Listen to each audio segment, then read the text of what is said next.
Hi, everybody. Jill Allen here. Today, I'm going to be talking about our third point in our four video series, and we're going to be talking about taking advantage of the pause. And I think that this week has probably been a pretty tough week for most of you, as you have been making decisions on what to do for your practice, what to do for your patients, what to do for your family. And I know that it has felt really chaotic. It's probably felt pretty overwhelming a bit as you've been trying to make the best decisions as a business owner, as a team member, and not really having, I wouldn't say great guidance, but just not knowing what is the right answer. And I think none of us really know what the right answer is. And what I've been trying to do in this little series is just kind of give my docs and anybody who's following along just some practical advice on what to do in these really unfamiliar times, and these times where we just feel like there's so much unrest. So today we're going to talk about the advantage of the pause. And it kind of reminds me, most of you know who listen to me, at different points I talk about different books I'm reading. And another one that I have been reading is this Brave Not Perfect book. And this has just been, I just love this book. There's a lot of just really good nuggets that you can pull out of it.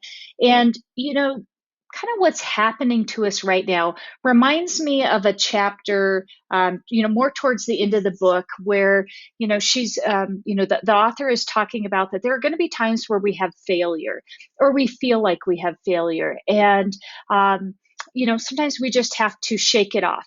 And I know that the COVID-19 pandemic that's going on right now, this is nothing that we have done as an orthodontic industry or as, just, us in general and the public.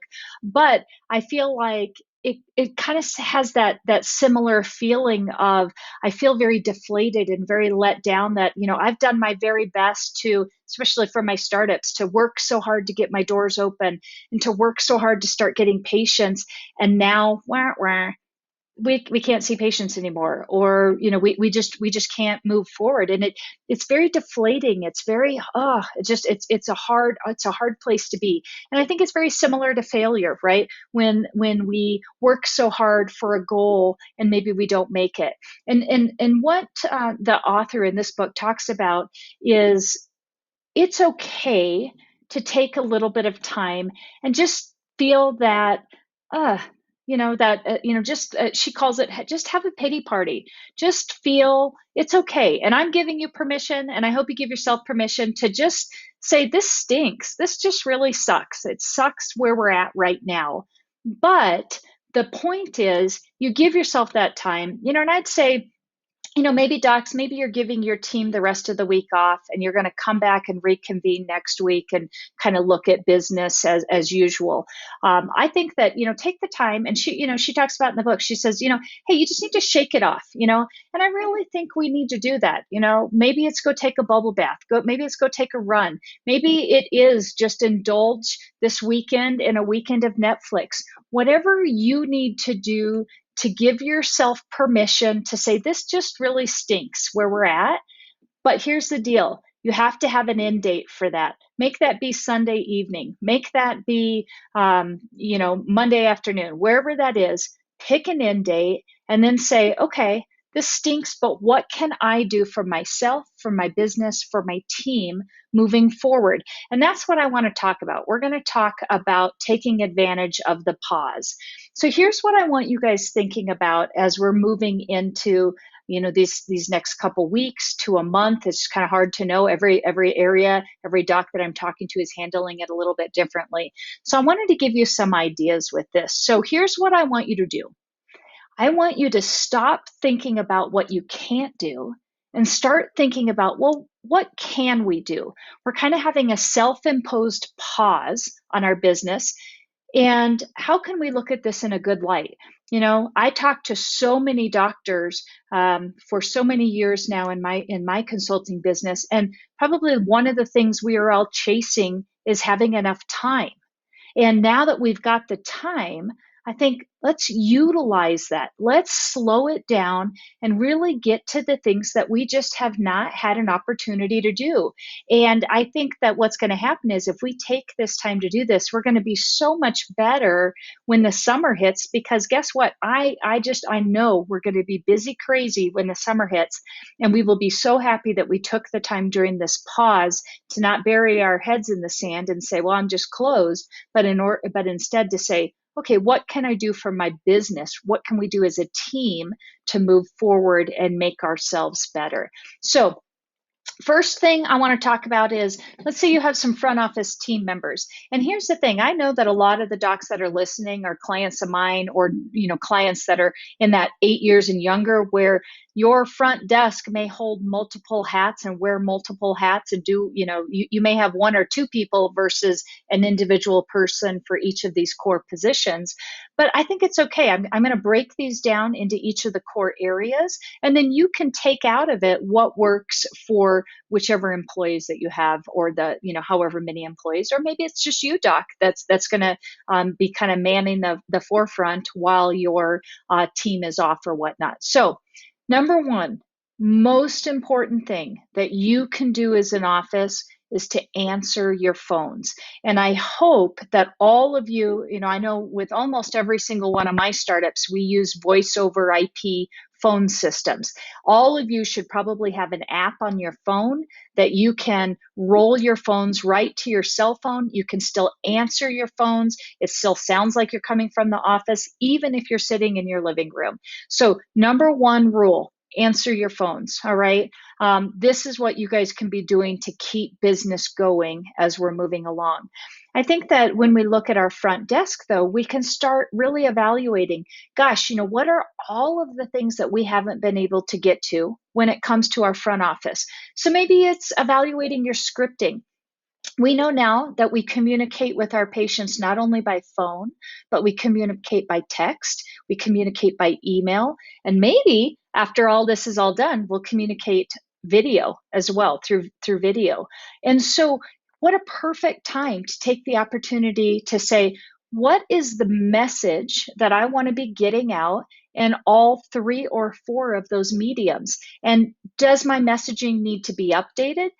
Do I want to make sure that my teams, when they send out an email, that it is the tone and the message that I want? When we send out texts, is it the tone and the message of my team? When we answer the phones, is it the tone and the message? So take some time, evaluate your scripting, sit down and really, you've got the time. Let's make your practice what you want your practice to be, because you've got the time to do this now. You put in the work now, it's going to be worth it in the end. Next thing I want you to do is evaluate your statuses. And I don't care if you're a new practice or an existing practice. This is a back burner project that nobody ever gets to. This is, the poor person that gets stuck working the Christmas break that has to do this. Let's evaluate our statuses. Let's clean them up. I think we should only have 4 to 5 main statuses. If you've got, especially let's say you purchased a practice and you've got all this previous doctor's statuses and all these patients and all these lost areas, let's take the time to condense it. Let's take the time to go in and audit and clean up everything. And here's something I want to say just about statuses. Is maybe for all of your patients, maybe you've got a pending or a will call back status. Maybe you've got all of your active statuses, a retention status, and I kind of like the idea. And I didn't used to advise this, but I do now.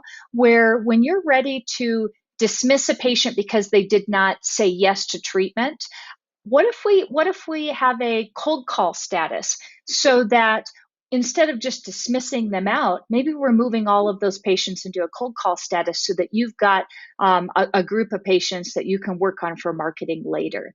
I think it's a great time to get caught up on your scan and shreds. If you're a doc that still has paper charts, what a perfect time to look at going paperless. My team is here to help. If you've got questions about that, that can be a big process. But what an opportune time for you guys to take the opportunity. You're slow anyways. Let's just go ahead and move digitally. How about updating your patient files? Maybe now's the time that you're going through all of your active patients. Everybody's at home.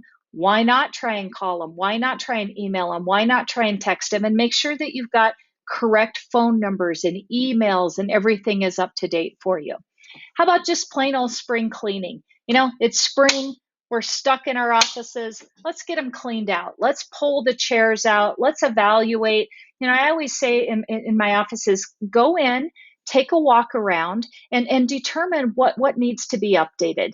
You can organize your files in your desks. And I always think it's good to make sure that you've got an updated operations manual for each of the positions. So maybe you start writing that.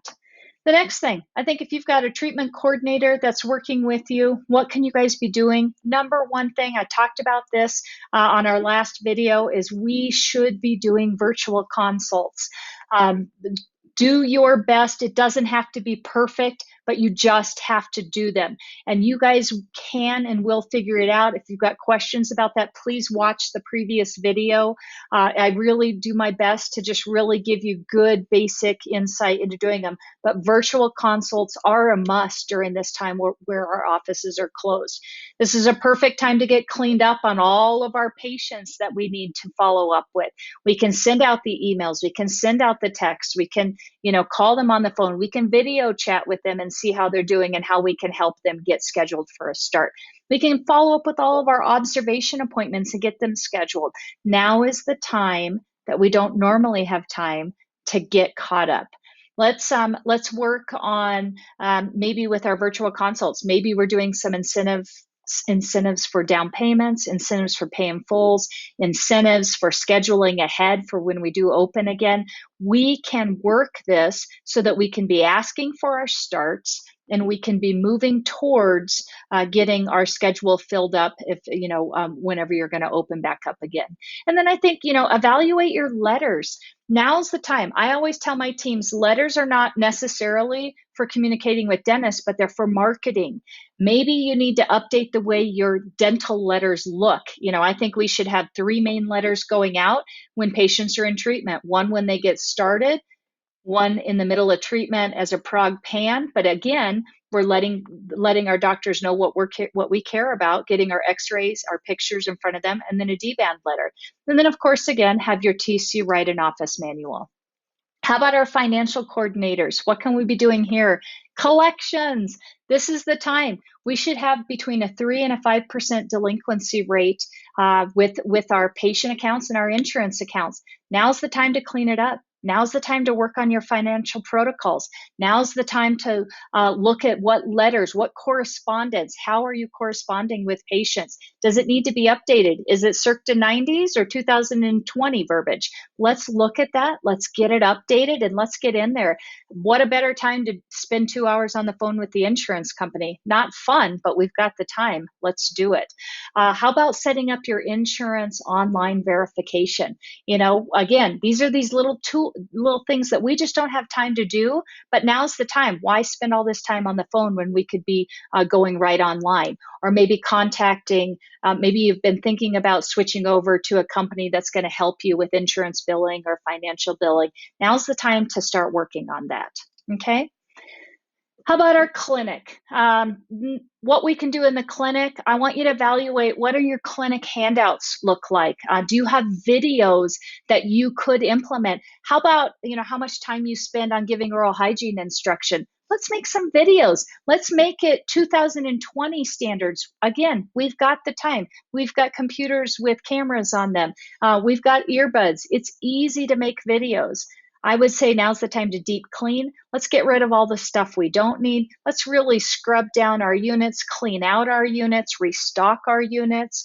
How about evaluating your schedule templates? This is the number one thing I'm getting the most calls on right now is doctors that are saying, Jill, I've got the time. Let's get me ready for the summer and next year because I'm planning on growing. Now's the time to be evaluating those schedule templates, your codes, and getting you set for success. And again, writing those office manuals.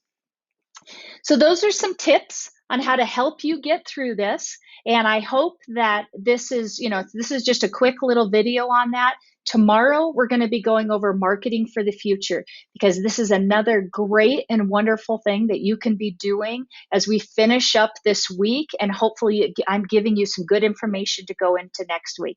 I hope you have a wonderful